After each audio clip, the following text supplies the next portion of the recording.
Imagine for a moment that the entire sweep of human history, everything we document, every pyramid we marvel at, every empire we study, is merely a revival. What if the civilization we proudly call the first, the rise of Sumer, the invention of writing, the dawn of the Bronze Age, was not the origin story, but the second, third, or even 10th attempt at survival? This thought, once confined to the realm of myth and fringe theory, is being forced into mainstream by a flood of stunning new archaeological discoveries and provocative scientific hypotheses. We are accustomed to a linear timeline: primitive hunter-gatherers, the Neolithic Revolution, the first cities, and finally, us. But what if this neatly ordered narrative is fundamentally incomplete, missing an entire, vast, forgotten epic? This is a thesis that challenges our very understanding of who we are and where we come from.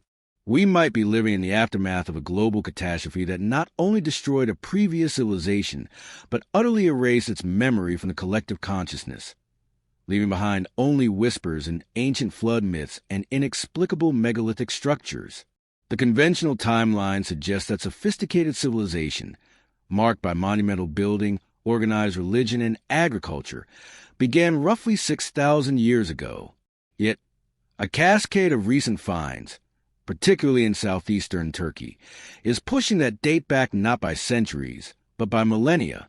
We are discovering sites that exhibit advanced planning, architectural sophistication, and astronomical knowledge at a time when standard history dictates that humanity was still struggling with basic tools and scattered settlements.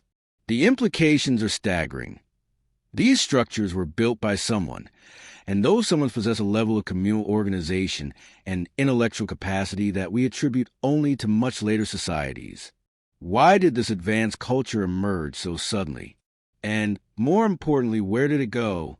The answer may be buried beneath our feet, locked within layers of sediment that tell a story of global inundation, a cataclysm so massive it didn't just end a civilization.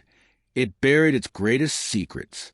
This documentary embarks on an investigation into the shadows of history, examining the archaeological evidence that suggests a pre-flood civilization not only existed but flourished, only to be wiped off the map by a deluge so massive it makes Noah's Ark look like a mere weekend canoe trip.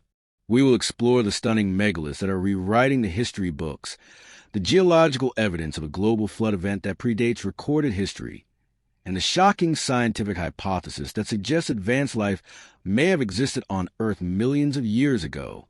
Prepare to question everything you thought you knew about the human timeline. The search for the world before the world begins now, beneath the dust of ancient Turkey. The idea that all of humanity, every single one of us alive today, is descended from a second-tier group that survived catastrophe where more advanced people perished is a profoundly unsettling notion that demands rigorous investigation. The echoes of a highly developed society, lost to time, are resonating in the deep past, and we must listen to their silent message. For decades, the standard textbook answer for the oldest known temple was the magnificent structures of ancient Egypt or Mesopotamia. Then, the shovel hit the dirt in southeastern Anatolia, Turkey, and all conventional history was shattered by Göbekli Tepe. This monumental hilltop sanctuary, with its awe-inspiring circle of T-shaped pillars, is a site so old, so intricate, and so complex that it forces us to completely reevaluate the origins of civilization itself. Estimated to be between 11,000 and 13,000 years old, Göbekli Tepe is approximately 6 millennia older than Stonehenge and over 7 millennia older than the oldest pyramids of Egypt. Before its discovery, archaeologists believed that large-scale monument building and complex ritual required settled, organized agricultural societies. But Göbekli Tepe came first. The builders of Göbekli Tepe, who we assume were still hunter-gatherers, were capable of quarrying, carving, and erecting monolithic limestone pillars, some weighing up to 20 tons, featuring stunning carvings of animals, cosmology, and cryptic symbols. These immense T-shaped pillars were not just structural. They were clearly ritualistic, defining sacred spaces for communal ceremonies. The planning and execution of this site required a huge, coordinated workforce, centralized direction, and a shared ideological framework that we previously thought impossible for pre-agricultural people. The discovery suggested that the desire for ritual and spiritual community may have driven the organization of human society, leading to the establishment of permanent settlements and eventually agriculture, rather than the other way around. This reversed a long-held assumption that the plow came before the priest. At Göbekli Tepe, it appears the priest came before the plow. But the most astonishing mystery surrounding Göbekli Tepe is its intentional burial. After centuries of use, the entire site, including its colossal pillars and sophisticated carvings, was deliberately and completely buried under thousands of tons of dirt and debris. This was not a natural process of abandonment and decay. It was a conscious, massive act of preservation, sealing the sanctuary beneath an artificial mound, possibly protected secrets or to ritualistically end an era. This burial is the key to our thesis. Why would a society expend such effort to bury its most sacred site unless they believed a cataclysm was coming or profound change was occurring? Göbekli Tepe, in its magnificence and its mystery, has irrevocably changed the historical timeline. It stands as a singular, shocking proof that a sophisticated culture existed at the very end of the last ice age. Yet, as the world celebrates Göbekli Tepe as the oldest known temple, another lesser-known but equally profound site in the same region lays claim to an even more ancient pedigree, suggesting that Göbekli Tepe is not the beginning, but merely the grand sequel to an older, wiser masterpiece. The magnitude of the questions raised by this T-shaped pillar complex far outweighs the few answers we currently possess. Just a short distance from the global sensation of Göbekli Tepe lies a lesser-known, yet arguably more important site that holds the true blueprint for this mysterious pre-flood civilization, Nevali Kori. This site, which now rests beneath the waters of a massive dam, laid the groundwork for the monumental architecture of its more famous neighbor. Dated to the 9th millennium BC, Nevali Kori is at least 11,000 years old, placing it firmly within the same window of the mysterious pre-agricultural monumental culture. But its importance lies not just in its age, but in its advanced architectural sophistication and its undeniable structural parallels to Göbekli Tepe. The archaeological findings in Nevali Kori painted a picture far beyond the expected crude huts and scattered fire pits of a simple early village. Instead, the excavators found highly complex rectangular buildings featuring precision-cut limestone blocks, a technique we attribute to much later societies. Perhaps the most shocking discovery was the use of polished terrazzo floors, a precursor to concrete, instead of simple packed earth. These were not temporary shelters. These were meticulously planned and constructed permanent dwellings, complete with interior spaces organized with a clear, functional purpose. Nevali Kori was an early, sophisticated town, complete with residential areas, communal spaces, and, critically, a dedicated sanctum for ceremonial activities. This suggests that the inhabitants were not simply surviving. They were thriving in a complex communal setting, organizing their society around shared architectural and religious principles. What truly elevates Nevali Kori's importance is its ritual architecture. The site also features T-shaped monolithic pillars, albeit on a smaller, less grand scale than those at Göbekli Tepe. These undeniable architectural and ideological parallels suggest a direct relationship between the two sites. Nevali Kori, being arguably older and exhibiting an earlier stage of development, may have provided the ideological scaffolding and construction techniques that Göbekli Tepe later perfected. It was not the final masterpiece, but the original blueprint. This suggests that the cultural explosion that led to Göbekli Tepe did not happen in a vacuum, but was a culmination of practices, beliefs, and engineering knowledge that had been cultivated and refined over centuries at sites like Nevali Kori. This pushes the origin of this advanced megalithic culture back even further, demonstrating a trajectory of development that current historical models cannot account for. Nevali Kori was more than just a place of ritual. Archaeologists also discovered crucial evidence of the beginnings of agriculture, specifically domesticated plant remains like wheat and barley. This strongly suggests that Nevali Kori marks the precise transition point where humans move from a purely mobile hunter-gatherer lifestyle to one of settled farming. The economic stability provided by crop cultivation laid the groundwork for organized society, surplus storage, and construction of monumental sites. Thus, Navali Kori is a revolutionary discovery, providing the missing link between nomadic life and high civilization, and positioning it as the likely ideological and technological ancestor of all the great, mysterious megaliths of the pre-flood world. Its fate, tragically drowned beneath the rising waters of a modern reservoir, adds a poignant layer to the persistent theme of water wiping away the secrets of the past. The stunning discoveries at Navali Kori and Göbekli Tepe present a profound challenge to our understanding of the human past, creating what can only be described as the Anatolian paradox.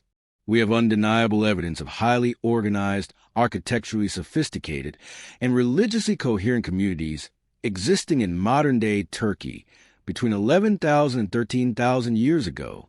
This places them thousands of years before the accepted historical birthplaces of civilization in Mesopotamia and Egypt.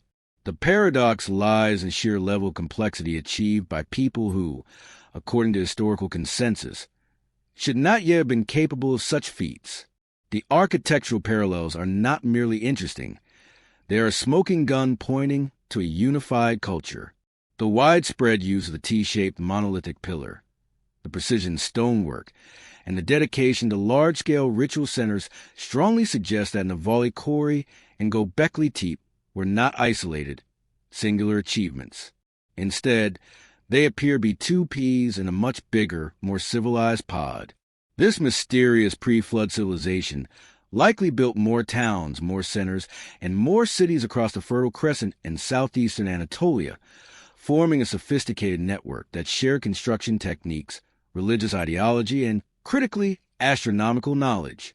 The two sites we have unearthed may only represent the largest or the most sacred nodes of a vast, interconnected society that flourished at the end of the last ice age. The question then shifts from who came first to what kind of society was this? The evidence points not to an empire based on military conquest, but to a spiritual civilization based on ritual, cosmic alignment, and shared purpose. Their mastery of stone and their monumental building efforts were likely driven by the need to commemorate sacred sites or to mark celestial events. Their economic stability, derived from the early domestication of plants found at Navali Kori, provided the surplus labor necessary for monumental construction. This was a sophisticated, organized, and deeply religious society that revolutionized urban construction thousands of years before the Sumerians invented writing. However, the Anatolian paradox is completed by the mystery of its sudden end. If the civilization was so advanced, so widespread, and so successful, why did it vanish, leaving behind only two partially excavated sites and fragments of stone? This disappearance hints at a cataclysmic event, not a slow decline.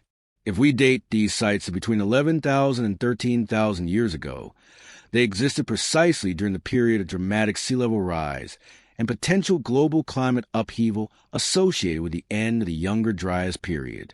The theory gains traction. This was the true pre-flood civilization, a society that drowned before history was ever written. Their cities were not conquered or abandoned. They were buried, swallowed by the rising waters and the massive sediment deposits of a world-ending inundation. The evidence of this forgotten civilization, far from being the first attempt at society, is a powerful indicator that the world we know today is built directly atop the secrets of a vast, highly sophisticated culture that was tragically erased by a catastrophic shift in the Earth's climate and geology. If the Anatolian megaliths like Göbekli Tepe and Navali Kori represent a fully formed, advanced civilization dating back approximately 12,000 years, the question immediately becomes, what happened to them? The answer, as whispered through the oldest myths of virtually every culture on Earth, points to a catastrophic, world-altering flood. This isn't just a theory. It is a hypothesis anchored in both archaeology and paleoclimatology. The dating of the civilization places its flourishing period right at the cusp of one of the most tumultuous geological periods in the recent history of our planet, the transition out of the last ice age in the period known as the Younger Dryas. As the massive ice sheets covering North America and Eurasia began their final, rapid melt, immense volumes of water were released. This melting event did not occur smoothly. It was punctuated by sudden, rapid bursts of meltwater, which scientists believe could have triggered abrupt, massive rises in global sea levels and caused immense coastal flooding. The dating of the pre-flood civilization to between 11,000 and 13,000 years ago perfectly aligns with the tail end of the Younger Dryas, a period marked by sharp, chaotic climate instability and rapid sea level fluctuations. This suggests that the collapse of this sophisticated culture was not a socio-political failure, but a geological and environmental one. This civilization, having invested immense effort in constructing monumental centers and establishing the first agricultural settlements, was effectively drowned before history began. Their greatest cities and most advanced settlements, likely situated along now submerged coastlines and fertile river valleys, would have been first and most completely submerged by the massive rise in ocean levels, which ultimately increased by several hundred vertical feet globally.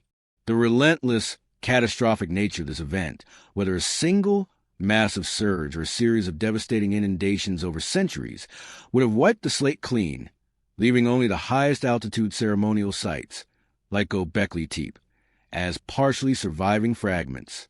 The subsequent world would have been inherited by the traumatized survivors, those who escaped the coastal destruction and retreated to higher ground.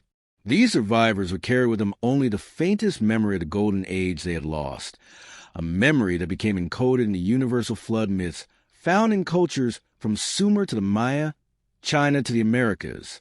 The consistency of these myths, of a world purified by water, of a single family or figure saved to restart civilization, is a powerful testament to a shared, global trauma that predates all known written records. Forget the conspiracies and forget the theoretical landmasses. The pre-flood people were the sophisticated builders of Anatolia, and their world was submerged by the dramatic, undeniable forces of the end of the last ice age. Their civilization didn't end gradually. It was simply buried by the very geological processes that define our planet. The archaeological pursuit of the pre-flood civilization moves far beyond the megaliths of Turkey and into the traditional heartland of known civilization, ancient Mesopotamia. Here, in the ruins of what we believe to be the first cities, a geological anomaly has been unearthed that provides startling physical evidence for a massive, ancient flood event that may have paved the way for the known history of Sumer. At sites across modern-day Iraq, archaeologists have discovered a thick, distinctive, and unnatural layer of yellow clay and sand buried deep beneath the foundational layers of 5,000-year-old settlements. This sediment is more than just ordinary river silt. It is a geological signature, the undeniable footprint of a catastrophic inundation that predates the historical record. The discovery at sites like Tel Farah is particularly striking.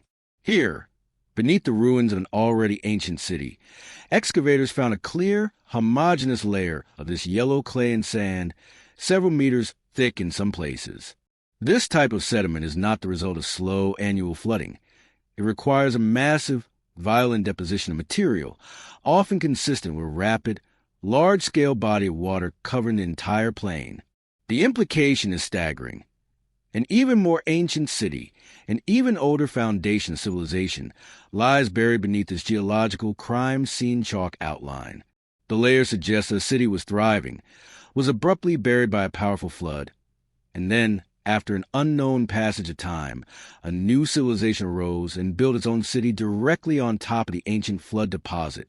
Similar flood layers have been confirmed at other iconic Mesopotamian sites, including Ur and Kish, and even found far outside the traditional scope, such as at Harappa in modern-day Pakistan and in ancient Nile settlements in Egypt. The widespread appearance of this thick, unnatural flood deposit layer across multiple early civilizational hubs around the world presents an impossible coincidence. Either countless early civilizations got simultaneously and repeatedly unlucky with their local plumbing, or we are looking at the scattered geological footprint of an extinction-level flood event. This deep, ancient layer of clay and sand acts as a dividing line in the archaeological record, separating the known, familiar history of Sumer and Egypt from a previous, lost history. While mainstream archaeology often attributes these layers to localized but massive river floods, the growing chorus of researchers pointing to shared, similar nature of the deposits suggests a far greater, potentially global or near-global catastrophe. The presence of this unnatural sediment confirms the possibility that the historical societies we study are the direct descendants and inheritors of the trauma of the civilization that was drowned and buried beneath the clay. The Iraq flood layer is not just sediment. It is a geological barrier, a clear separation between the world we know and the mysterious, magnificent world that existed before. The yellow clay and sand layers discovered in Mesopotamia and elsewhere are not isolated incidents. They represent a recurring geological signature that forces us to consider the possibility of a truly massive, extinction-level flood event that swept across the globe, or at least across a majority of early human habitation zones. Every single early civilization, from the Fertile Crescent to the Indus Valley and the Nile, shows evidence of a massive, disruptive inundation in its deepest archaeological layers. This consistent geological pattern transcends mere coincidence and demands a unified explanation. The crucial difference lies in distinguishing between a powerful, localized river flood, which is common in these fertile valleys, and a catastrophic, broad-scale geological event. The distinct characteristics of the unearthed deposits, their thickness, their homogeneity, and the complete lack of normal, gradual sedimentation, suggest an event of immense power and duration. This was not a flood that temporarily messed up a few towns. It was a devastating event that wiped out entire cultures and buried their cities under meters of mud and sediment, effectively resetting the historical clock. The timing of this purported global flood is a subject of fierce academic debate. While the biblical Genesis flood is traditionally associated with a younger date, the evidence from the archaeological flood layers, particularly when coupled with the dating of the pre-flood Anatolian sites, pushes the likely date of this great cataclysm back much further. Researcher Matt LaCroix, among others, argues that the destruction of the old world civilizations by a truly massive flood could date back as far as 20,000 years ago. If this speculation holds any truth, it would mean that a highly advanced civilization reached its sophisticated peak an astonishing 14,000 years before the conventionally accepted start of civilization in Sumer. This theory throws the entire human timeline into chaos, suggesting not one, but multiple cycles of civilization and collapse. The world of 20,000 years ago, as imagined by this theory, was a highly developed society that was decisively and completely slapped down by nature. This was an era-ending juggernaut that drowned cultures and buried their cities so deeply that they have remained hidden until now. The geopolitical implications of this possibility are immense. Our entire recorded history, with all its struggles and achievements, could be the second or third act, a fragile rebuilding effort undertaken by the traumatized, scattered descendants of a far greater, forgotten golden age. The geological footprint found across the world's earliest historical sites serves as a silent, powerful warning. The Earth has a capacity to completely and utterly erase human civilization, leaving behind only the most durable, non-organic evidence of our existence, a profound challenge to our collective memory. If we accept the premise, supported by both the Anatolian megaliths and the geological flood layers, that a sophisticated civilization existed before the Cataclysm, we face the 20,000-year problem. This theoretical pushback of the origin of complex civilization by at least 8,000 years, far before Sumer, Akkad, or even the 12,000-year-old Göbekli Tepe, forces us to fundamentally redefine the term ancient. The existence of a civilization 200 centuries ago raises more questions than answers, tearing a massive hole in the linear progression of history we currently rely on. This theory suggests that all of recorded human history, everything from the invention of the wheel to the rise of Rome, is simply a desperate second act, a reboot initiated after the curtain had already dropped on a highly developed, technologically or spiritually advanced previous ancient civilization. The 20,000-year problem immediately compels us to ask, what kind of society was this? What tools did they possess? Did they chart the stars, master physics, or harness energy in ways we have yet to rediscover? The current lack of fossilized houses or skyscrapers from that period is not proof of absence. It is proof of the overwhelming effectiveness of the cataclysm that buried them. The structures this alleged mighty civilization built, their houses, their fortresses, their temples, their monumental works, would now be buried underneath meters of flood deposits, submerged, or perhaps existing only as foundational anomalies beneath known historical sites. The flood layers, such as those found in Iraq, become not just evidence of a flood, but the literal gravestone of the civilization beneath. While this remains highly speculative, resting on interpretations of existing data rather than confirmed excavation of 20,000-year-old cities, the geological evidence of the flood event itself is tangible, forcing experts to confront the possibility that the archaeological record is incomplete. The challenge of the 20,000-year problem is that it pushes civilization far into the depths of prehistory, a time period governed by geological and anthropological consensus that places humanity firmly in the realm of hunter-gatherers. To suggest that highly complex, organized societies existed at this time is a direct contradiction of established archaeological fact. Yet, the evidence of intentional burial at Göbekli Tepe and the global ubiquity of the flood myth suggests that some kind of catastrophic event reset the clock. Until archaeologists are given the resources and the permission to dig their way through the meters of flood deposits and reach the layers dating back 20,000 years, the question will remain unanswered, and the tantalizing possibility of a lost golden age will continue to haunt the deepest strata of the earth. The question of whether we are the first advanced human civilization takes a radical geological turn with the Curian hypothesis, a provocative theory put forward by respected NASA climate modeler Gavin Schmidt and University of Rochester astrophysicist Adam Frank. This theory asks a question so profound that it challenges the very definition of history. What if we weren't the first advanced civilization on Earth? The Curian hypothesis posits that, statistically speaking, over 4.5 billion years of Earth's history, there could have been many non-human, industrial-level civilizations that rose and were wiped out by natural disasters, leaving virtually no trace for us to find. The focus is not on finding intelligent lizard people, but on understanding the geological timescale and how easily evidence of even a vast global civilization can be erased. The central argument lies in the destructive power of tectonic plate movement and geological cycling. For example, the ocean crust, which covers 2/3 of the planet, is completely replaced every 170 million years through subduction and renewal. Any evidence of coastal cities, massive structures, or deep-sea technology from that far back would have been entirely dragged beneath the mantle and recycled. The vast majority of what was on the surface millions of years ago is now irretrievably lost. Furthermore, the sheer difficulty of finding ancient fossils, even for immensely numerous species like the T-Rex, of which fewer than 100 complete skeletons have ever been found, suggests that finding the fossilized remains a hypothetical Paleocene programmer would be nearly impossible. The fact that less than 1% of Earth's surface is urbanized today underscores this point. Even a massive, global civilization leaves a remarkably small footprint on the planetary surface.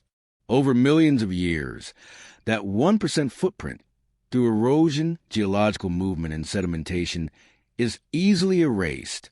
The scientists argue that rather than looking for fossilized ruins, we should be searching for geochemical fingerprints, ghosts in the rock record. An industrial civilization, whether human or not, would inevitably leave chemical traces in the sedimentary layers, spikes in carbon isotopes, unusual metal concentrations, persistent pollutants like PCBs, and radioactive isotopes from weapons testing or nuclear power. These fingerprints are the only things durable enough to survive millions of years of geological turmoil.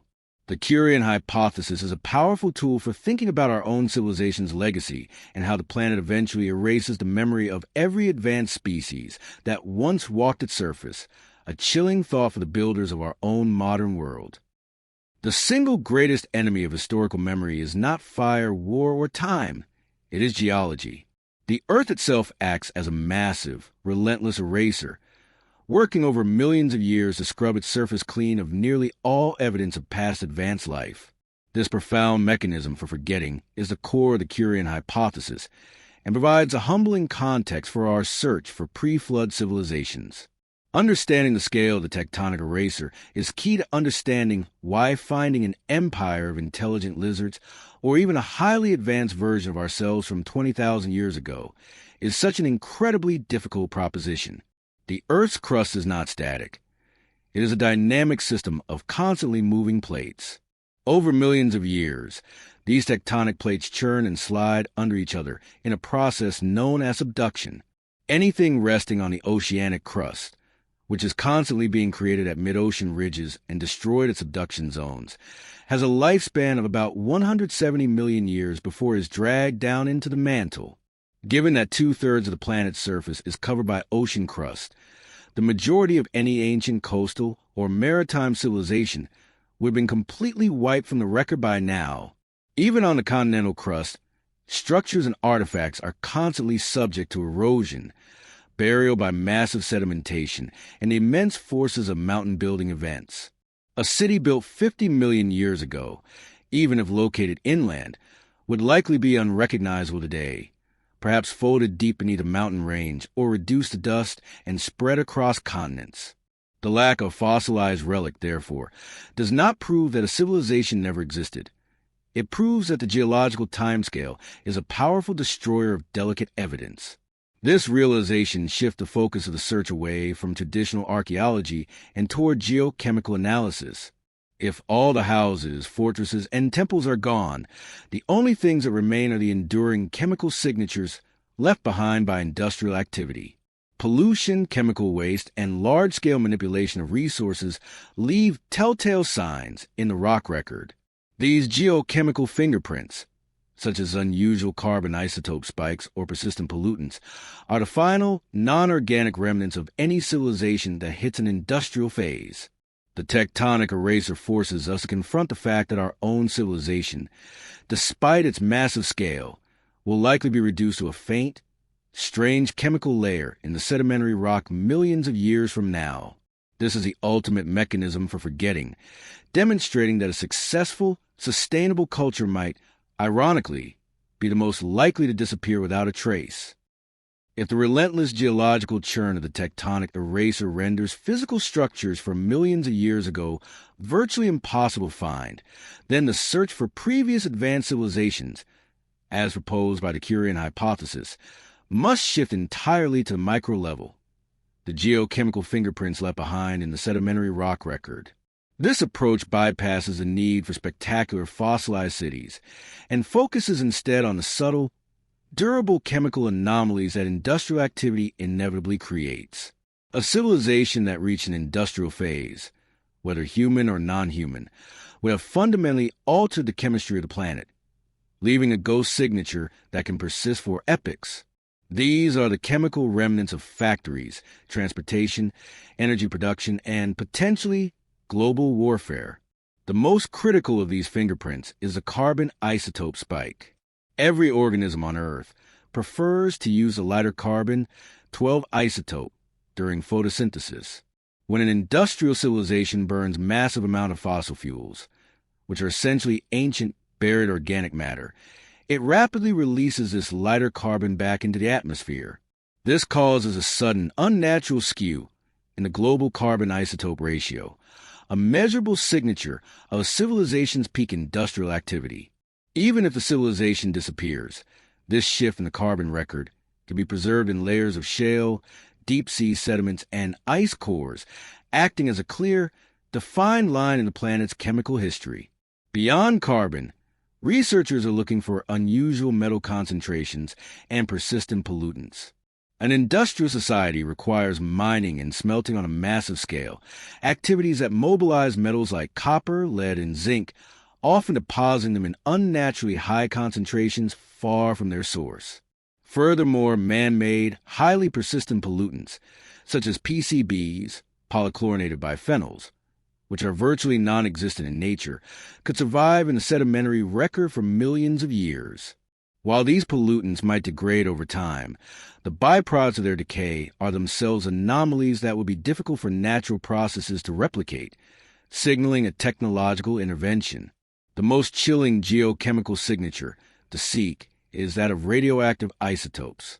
A civilization that experimented with nuclear power or, tragically, engaged in nuclear warfare would leave behind non-naturally occurring radioactive isotopes like cesium-137 or plutonium-239.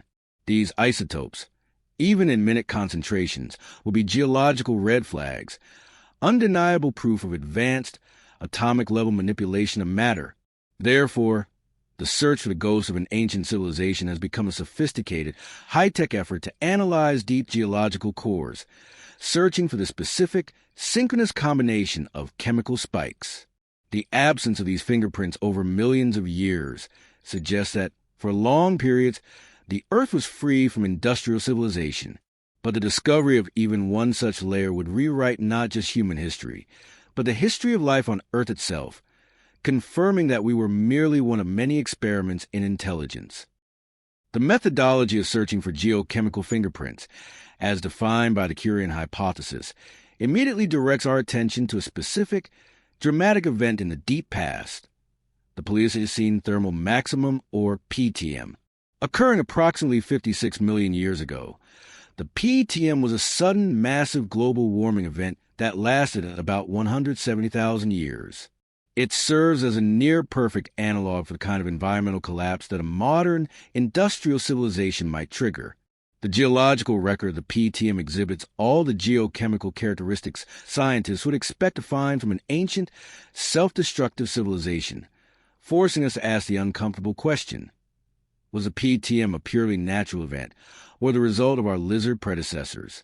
The geochemical evidence for the PTM is striking. It is marked by a massive, sudden spike in light carbon isotopes that flooded the atmosphere. This release was so rapid and voluminous that it dwarfs many other geological events, causing a dramatic rise in global temperatures, up to 5 to 8 degrees Celsius, and significant ocean acidification. This acidification led to deep-sea extinctions and a major disruption of the marine ecosystem. Furthermore, the sedimentary layers corresponding to the PTM show evidence of metal mobilization and sedimentary changes consistent with a large-scale, rapid alteration of the planetary surface. In essence, the PTM looks, in the chemical record, exactly like man-made climate change.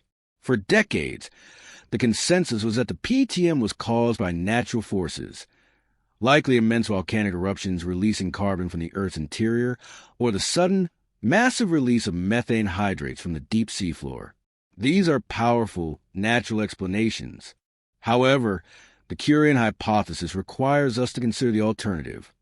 Could this event, 56 million years ago, have been caused by an industrial civilization that reached its technological peak and then succumbed to its own pollution?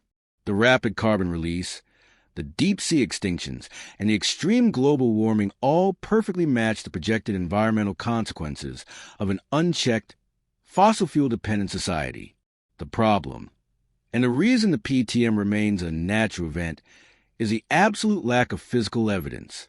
There are no fossilized highways, no fragments of skyscrapers, and no trace of opposable thumbs that date to 56 million years ago. If the PTM was caused by an industrial civilization, that civilization was so completely erased by the tectonic eraser that only its geochemical wound remains. The PTM is therefore a profound case study in geological ambiguity. It shows us what a civilization's death might look like in a rock record, but it cannot definitively tell us if the cause was nature or a highly advanced, self-destructing technological race. It serves as a constant, sobering reminder that the line between a natural catastrophe and a technological disaster can be entirely blurred over millions of years. The Curian hypothesis, in its relentless pursuit of geochemical anomalies, unexpectedly reveals a profound paradox about civilization's ultimate legacy, the clean energy paradox. If an advanced civilization is dedicated to sustainability and transitions rapidly and completely to clean, renewable energy sources, they are far less likely to leave any durable geochemical signature, making them virtually impossible to detect millions of years later. In essence, the more sustainable a culture becomes, the more likely it is that no one will ever know they existed. The logic is simple. The geochemical fingerprints, the carbon spikes, the metallic concentrations, and persistent pollutants are all byproducts of an unsustainable, extractive industrial process. A civilization that avoids the large-scale burning of fossil fuels, minimizes mining through recycling, and eschews nuclear fission would avoid creating the unique, global chemical anomalies that survive in the rock record. They would leave behind a planetary environment that, to a geologist millions of years later, appears utterly pristine and natural. Imagine a hypothetical civilization that existed 100 million years ago. They mastered fusion power, recycle materials with near-perfect efficiency, use bioengineered construction that rapidly decayed into organic matter, and utilize non-polluting transportation. The tectonic eraser would destroy their physical cities and structures. The deep-sea sediment record would show no carbon spike. The geological core samples would show no unusual metal concentrations. This civilization would have, by design, achieved the ultimate vanishing act, their success and sustainability, leading directly to their complete historical erasure. This paradox is a crucial addition to the Drake equation, which estimates the number of communicative alien civilizations in the universe. The variable known as L, representing how long a civilization lasts, is usually interpreted as how long they survive before self-destructing. The clean energy paradox suggests an alternative fate. If advanced civilizations tend toward sustainability, they might simply go silent on the geological level. The universe might not be quiet because alien civilizations all self-destructed. It might be quiet because the successful ones went green, leaving no detectable trace of their existence. This challenges our anthropocentric assumption that technological advancement must lead to pollution and waste. A civilization's greatest achievement might be the very lack of a discernible impact on the planet's long-term chemistry. Shifting our focus from the deep geological past to the most iconic monuments of the ancient world, we encounter a modern controversy that suggests the pre-flood story may be buried not just in ancient sediment, but directly beneath the Giza Plateau itself. For centuries, the pyramids of Giza have been suspected of hiding secrets deeper than any pharaoh's tomb. Now, a highly controversial radar study suggests they might be sitting atop the sprawling, engineered remains of a lost civilization's advanced technology. In the early 2020s, a team of Italian scientists, Corrado Malanga and Filippo Bondi, utilizing synthetic aperture radar tomography, a cutting-edge, proprietary algorithm, conducted a non-invasive scan deep beneath the Giza Plateau. Their purported findings, while not officially recognized by the Egyptian Antiquities Authority, are nothing short of astounding. They claim to have uncovered a massive, hidden, and sprawling subterranean complex stretching for almost a mile beneath the three major pyramids. The scans allegedly revealed a network of 5 identical multi-level structures, geometrically precise passageways, spiral ramps, and deep cylindrical wells plunging over 2,000 feet underground. The most provocative detail of the purported scans involves what appears to be 2 enormous cube-shaped chambers, each hundreds of feet tall, at the bottom of this complex. These chambers, seemingly empty but built with immense geometric precision, have fueled speculation that the complex is not a tomb, but a buried power plant or a gargantuan energy capacitor. This theory resonates with historical figures like Nikola Tesla, who famously speculated that the Great Pyramid itself was a machine designed to harness natural earth energy. The complex, with its coordinated system of shafts and spirals, looks less like a burial chamber and more like a deliberate, engineered system built to conduct or store immense energy.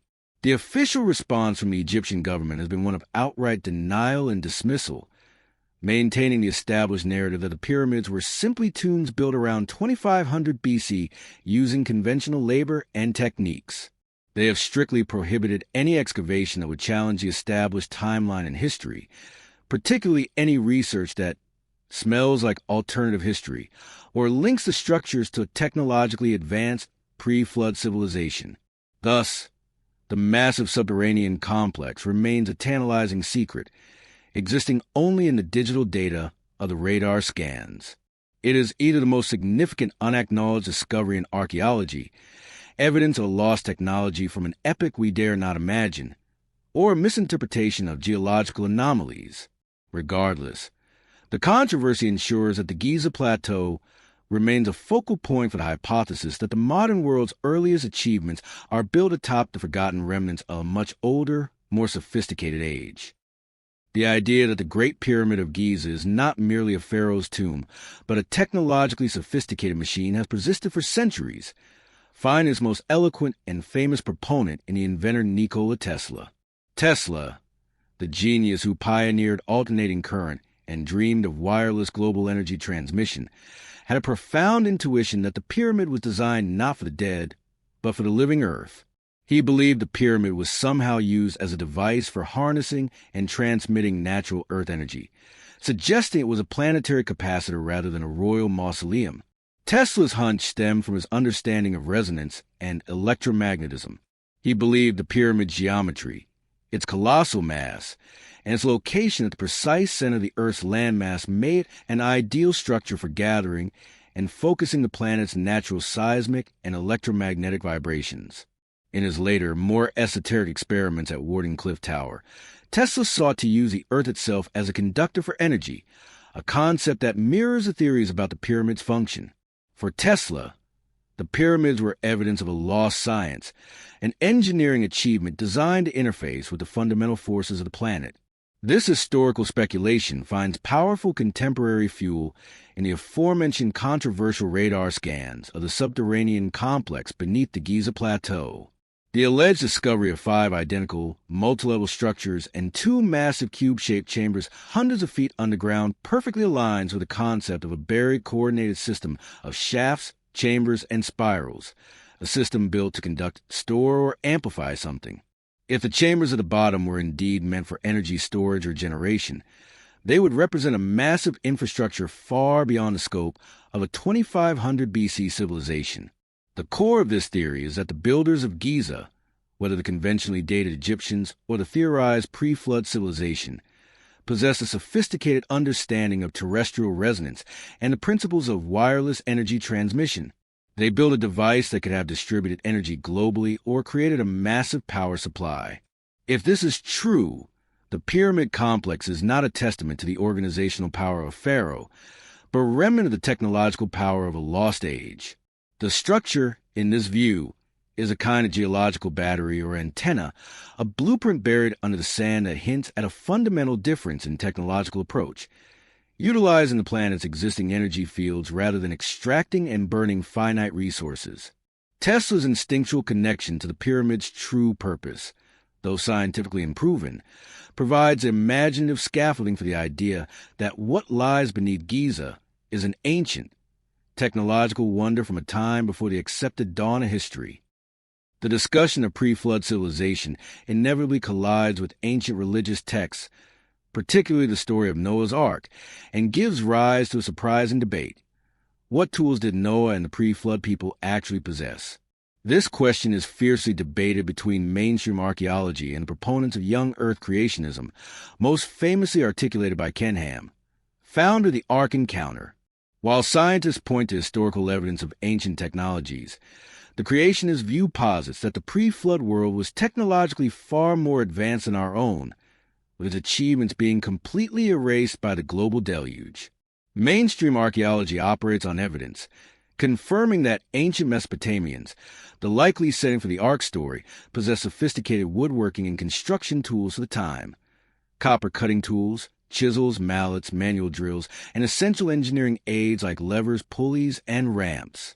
They also utilize bitumen, a naturally occurring asphalt, for waterproofing and cement, a technology adequate for building a large, sturdy vessel.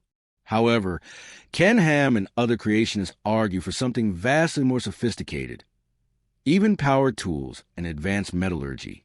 Ham's argument hinges on a literal interpretation of the Bible, specifically Genesis 4, verse 22, which references early metalwork, including bronze and iron just a few generations after Eden. He asserts that ancient humans were not primitive but were brilliant, possibly even more intelligent than modern people, being closer to the perfect creation of Adam and Eve and unburdened by millennia of genetic mutations. In this view, early humans experienced a rapid, God-given infusion of knowledge, allowing them to speedrun the Industrial Revolution and master advanced metallurgy and engineering within a short period. This allowed them to build a colossal vessel like the Ark using cranes, wheel dollies, conveyor belts, and hydraulic lifts, technology that would put modern contractors to shame. The profound conflict lies not in the tools themselves, but in the timeline. If the creationist model is correct, then a technically advanced, tool-wielding civilization existed for a brief period only 6,000 years ago and was subsequently destroyed. This completely compresses the entire fossil record and all of human history, challenging the millions of years of evolutionary evidence. While scientists can disprove the coexistence of humans and dinosaurs 6,000 years ago, the claim about lost tools is harder to refute entirely, as any evidence of those advanced machines would have been lost to the global flood. This debate, while often polarizing, forces us to consider the limitations of our own archaeological record and the possibility that an early, technologically capable society may have existed, only to be deliberately scrubbed from history by a catastrophic event. The deepest and most enduring legacy of the pre-flood civilization is not a technological one, but a spiritual and intellectual one, the memory of a forgotten age of enlightenment. This memory whispers from the myths and traditions of every ancient culture, which consistently claim to be the descendants of a vast, luminous, and lost spiritual civilization swallowed by the sea. They called it Atlantis, Lemuria, or the Antediluvian age, and their narrative is eerily consistent. The first people were wiser, more connected to the cosmos, and possessed a higher state of being than their descendants. The critical insight from ancient traditions is that early post-flood cultures, such as those in Sumer, Egypt, and India, did not boast of creating civilization. They constantly honored the people who already had. They viewed the knowledge of the ancients as a key to their own success, implying that they were rebooting a culture, not starting from scratch. The consistency across Jewish flood legends, Mayan codices, and Vedic hymns, all speaking of a world purified by water and a wisdom that was nearly lost, suggests a shared, historical trauma that became the foundation of their spirituality. This concept is profoundly challenging because it flips our modern definition of progress. We define progress technologically: faster computers, greater energy consumption, and larger cities. But the ancient tradition suggests that the lost civilization's advancement was intellectual and spiritual, a conscious alignment with the cosmos. They were seekers, mathematicians, and stargazers, possibly possessing better brains and a deeper sense of purpose and connection to the world than we do today. They may not have boasted of physical machine technology, but of a superior state of consciousness. The archaeological evidence for the spiritual depth is compelling.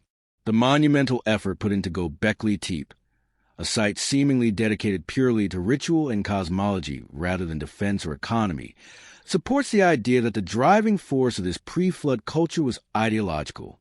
The Harappan civilization in the Indus Valley, often cropped out of the central ancient narrative, displayed stunning urban planning but noticeable lack of massive temples or warlike imagery, suggesting a peaceful, highly organized, and potentially spiritually focused society. The existence of the Sarasvati River, dismissed as mythical until satellite imagery confirmed its massive, ancient course, further validates the geographical precision of the ancient texts. This river, called the mightiest of rivers in the Vedas, once hosted the advanced Harappan civilization, a civilization that rose alongside Egypt and Mesopotamia.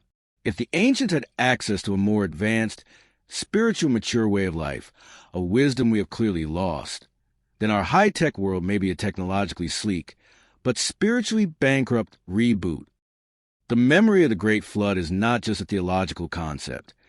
It is an archaeological inevitability driven by the massive, relentless process of sea level rise at the end of the last ice age. Approximately 12,000 to 10,000 years ago, the ocean level rose by several hundred vertical feet globally. This was not a gradual tide. It was an immense geological shift that swallowed coastlines whole, erasing nearly every trace of early human habitation, and providing the historical foundation for the myths of Atlantis, Lemuria, and the sinking of great lands. If the advanced pre-flood civilization existed at the close of the Ice Age, their most fertile, wealthy, and strategically important settlements would have been located on the exposed continental shelves, the vast coastlines that are now underwater. As the glaciers melted, these coastal cities were progressively and irreversibly submerged, leading to a profound cultural catastrophe. The survivors, fleeing the relentless ocean, would have carried with them the terrifying, indelible memory of a powerful civilization sinking beneath the waves, a memory that, over millennia, evolved into the myth of the lost island continent. This memory is now being tested by the discovery of submerged sites across the world. Rectilinear ruins found off the coast of Cuba, underwater stone structures near Japan's Yonaguni, and purported drowned temples off the coast of India all hint at stone structures where only seabed should be. While these anomalies are highly controversial and difficult to date, they represent the muddy, submerged edge of a lost maritime civilization. These sites, whether natural formations or man-made structures, serve as geological markers of the massive areas of land that were habitable during the pre-flood era.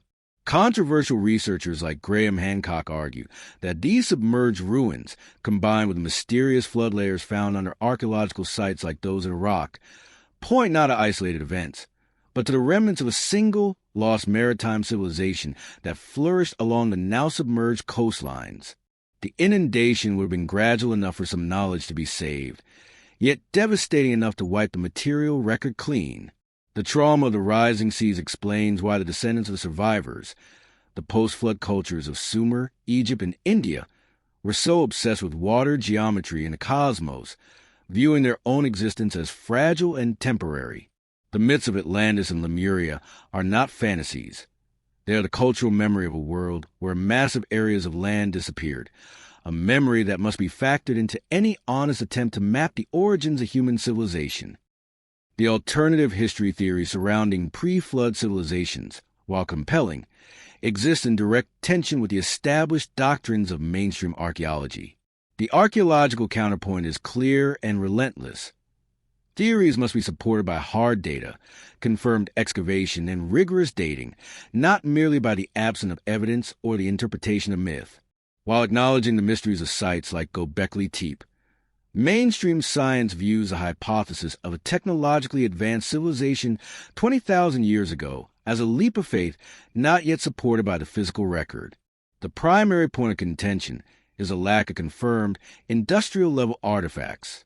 While researchers agree that ancient civilizations were intellectually capable, they developed writing, monumental architecture, and urban planning, there is little to no evidence of pre-industrial technologies that rival modern engineering.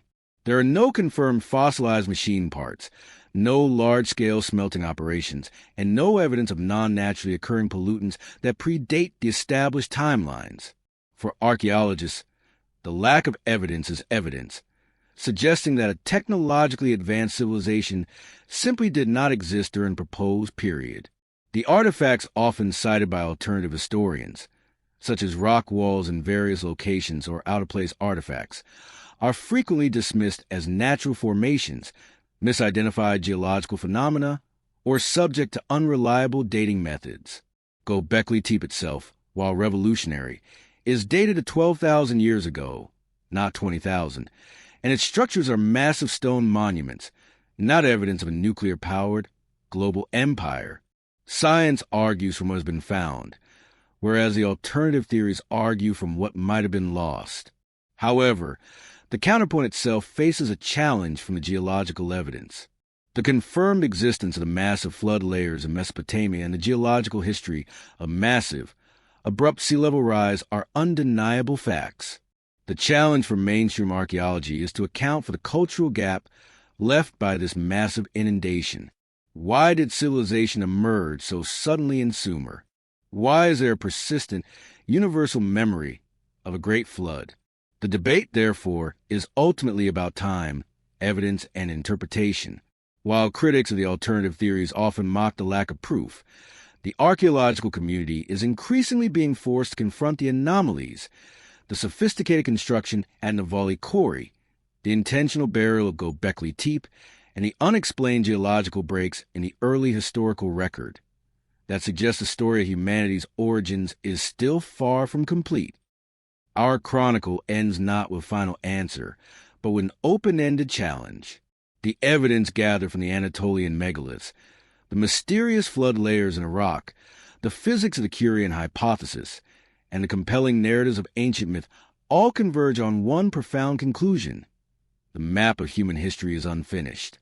We are not merely looking at a linear timeline from primitive to modern. We are looking at the possibility of a cyclical history, a series of advances and catastrophic resets that have profoundly defined our world. The civilization of Göbekli Tepe and Navali Kori proves that sophisticated, organized human culture was thriving at the end of the last ice age, 12,000 years ago, thousands of years before the textbooks claim. The geological evidence, from the deep flood deposits to the mechanics of the tectonic eraser, confirms that a civilization could have been completely erased by a global cataclysm, leaving behind only the faintest geochemical or mythological ghosts. This profound possibility forces us to redefine our own place in the cosmos. Are we the pinnacle of progress, or a fragmented reboot, an inheritor of lost wisdom and technological fragments? The greatest lesson of the pre-flood hypothesis is a humbling one about scale and sustainability. The Earth's geological timescale dwarfs all human ambition, reminding us that nature can and has wiped the slate clean. Conversely, the clean energy paradox suggests that a civilization's true success may be its ability to live in harmony with the planet, a success that paradoxically leads to its complete historical erasure. The ancient wisdom whispered from the Vedas and coded into geometry of the pyramids constantly reminds us that technological mastery without spiritual and intellectual maturity is a recipe for self-destruction. This is the ultimate call to action. The search for lost civilizations is not about proving conspiracy. It is about proving the extent of human potential and the fragility of our memory. We must demand that archaeologists receive the support to dig through the flood deposits in Mesopotamia. We must push for a formal investigation into the geochemical anomalies of the deep past. We must look at the pyramids, the megaliths, and the ancient flood myths not as anomalies to be dismissed, but as clues to be solved. Our current age may be a brief, vibrant flash in a history far older and more dramatic than we can currently imagine. The secrets of the world before the world are still buried, waiting for the one generation brave enough to start digging. What do you think is hiding beneath the Earth's surface? The world wants to know.